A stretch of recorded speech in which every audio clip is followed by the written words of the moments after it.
second reading comes from the Gospel according to Mark, the 7th chapter, verses 1 through 8, and then it skips to 14 and 15, and then again to 21 through 23, and you can find that on page 42 of your pew Bibles. This is not nearly as lovely as the scripture that we heard from the Song of Solomon, but in fact I do believe that they are connected in a very important manner. Jesus, prior to hearing this passage, Jesus has been traveling throughout the region with not only his disciples, but others that were drawn to his messages. And some of the elite Pharisees and Sadducees come out to hear Jesus outside of the walls of Jerusalem. And they noticed when they got there that some of his disciples were eating without washing their hands. And so they quiz him on that. And as a result, Jesus in his true nature turns the question back on itself and points to the law with the opportunity to teach them about the love of God and the way in which this is manifested within. Now when the Pharisees and some of the scribes who had come from Jerusalem gathered around him, they noticed that some of his disciples were eating with defiled hands, that is, without washing them.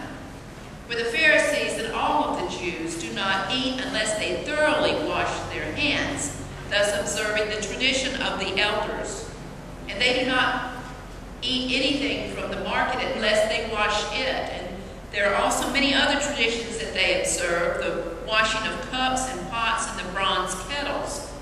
So the Pharisees and the scribes asked Jesus, "Why do your disciples not live according to the tradition of the elders, but eat with defiled hands?" And he said to them, "Isaiah prophesied rightly about you, hypocrites, as it is written, 'This people honors me with their lips, but their hearts are far from me. In vain they do worship me, teaching human precepts as doctrines.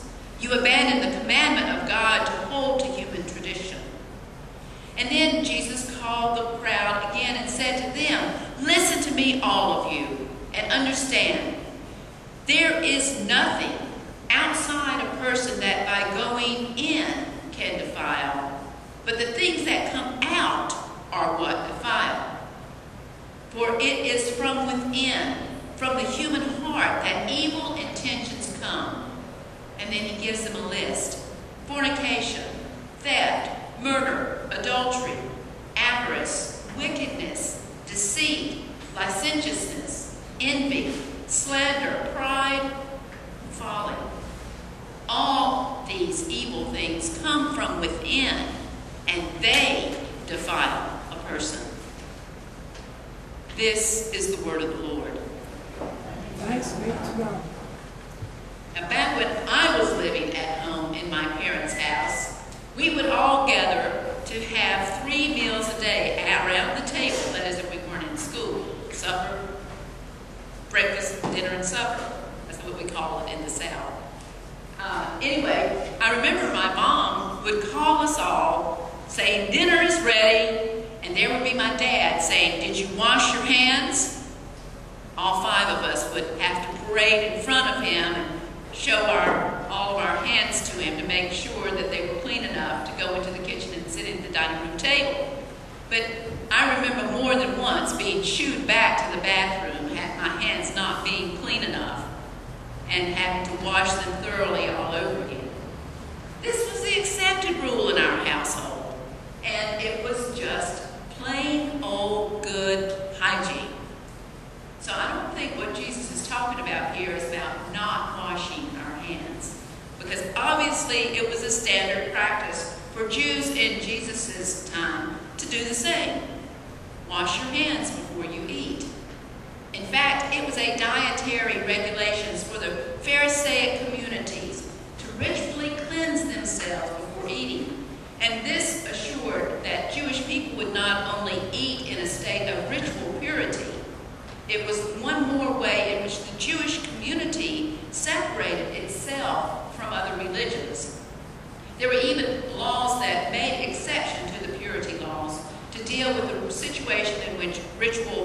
washing was unfeasible. Now, Jesus himself was not accused of not washing his hands, but his followers, those who had been on the road with him for a long time, perhaps months, being the ones that the religiously elite targeted that day. These accused disciples were probably not in a place where they had access to water, but somewhere outside of the walls of Jerusalem. And even if they had water, they had probably had water in animal skins that they would have used to drink while they were following Jesus around. So while the Pharisees and the scribes were attempting to embarrass Jesus in front of the crowds and undermine his authority as a teacher, Jesus uses this as an opportunity to turn the question back on his challengers. First, he uses that quote from Isaiah in which the scripture castigates the people because they substitute human constructs, that is, human laws, for the true and sincere devotion and love of God. I read a story this week about a woman who was a dedicated mother and a disciplined housekeeper.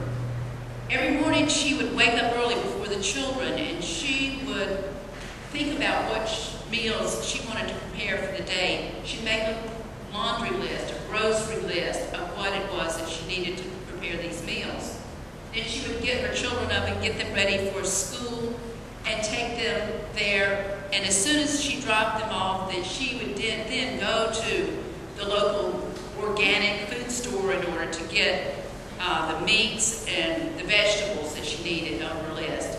And then she would travel to another place, a health food store, where she would get the dry materials, the cereals and the rice that she would prepare later on. And then she would rush home in order for this food not to spoil and put it in the refrigerator so that it could be as fresh as it could be when she either cooked it or the children came home to eat it. And then the little side note here is that the children also attended a special private school.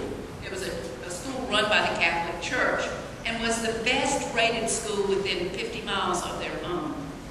Even though she and her husband knew that they were going to pay a little extra for them to attend this special private school, they felt that the investment was worthwhile, just as she felt that spending the extra money on her groceries at specialty food stores rather than Kroger or Food Fair was worth her effort. The church, which ran the school, decided to begin a program called More Than a Meal. It was designed by the church's outreach program and was sustained by an ecumenical group and also by grants that had been written to help with the startup cost. The program fed the homeless a nutritionally balanced meal once a week. The same woman who so carefully provided for our own children was one of the program's most outspoken opponents of the program. Every day after making her rounds to the specialty food stores, she would rush home after putting the groceries away and get on the phone, calling members of the congregation and asking them to campaign against the More Than a Meal program, because she did not want the homeless people in the area surrounding her children at school. She wanted to see and make sure her children did not come in contact with the defiled. The homeless people that were attending the program began to see the church as a place that was safe for them to congregate, to enjoy a meal, and also be a part of a worship service that they provided, where they felt fully included and accepted. The program really got going, and the attendance began to grow and pick up as they would gather on the sidewalks outside the church and the parking lot in order to congregate an hour or so before the meal was fed.